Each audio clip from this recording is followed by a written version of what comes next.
In today's video, I'm going to teach you how to share a Google Drive link with edit access. This is perfect when you want teammates or collaborators to make changes directly to a file or folder you own.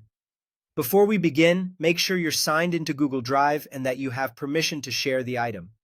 Some work or school accounts may limit sharing options, so what you see might vary slightly. Start by locating the file or folder in your Google Drive. When you've found it, right-click it to open the context menu.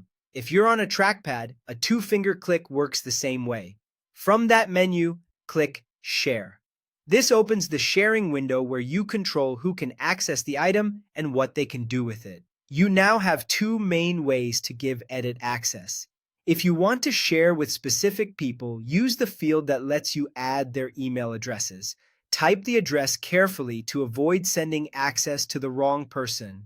If you prefer to create a link that anyone can use, look for the section that says General Access and switch it to Anyone with the link. This is broader and should only be used with people you trust, because anyone who gets that link will have the access level you set. Next, change the role to Editor. You'll see a drop-down with roles like Viewer, Commenter, and Editor. Viewer can only see the file, Commenter can leave feedback without changing content, and Editor can make changes, move, or even delete items in a shared folder depending on your settings. Choose Editor only when you truly want collaborators to modify the content.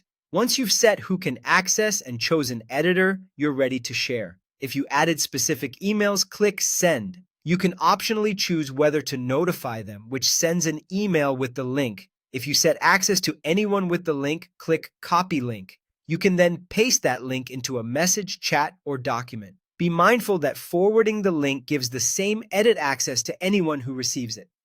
A quick tip: review the settings to ensure you're sharing the correct file or folder, especially if multiple items have similar names. If the editor option isn't available, you might not be the owner, or your organization may restrict it. That's it. With a right-click, Share, choosing who can access, switching the role to Editor, and sending or copying the link, you've given edit access safely and efficiently.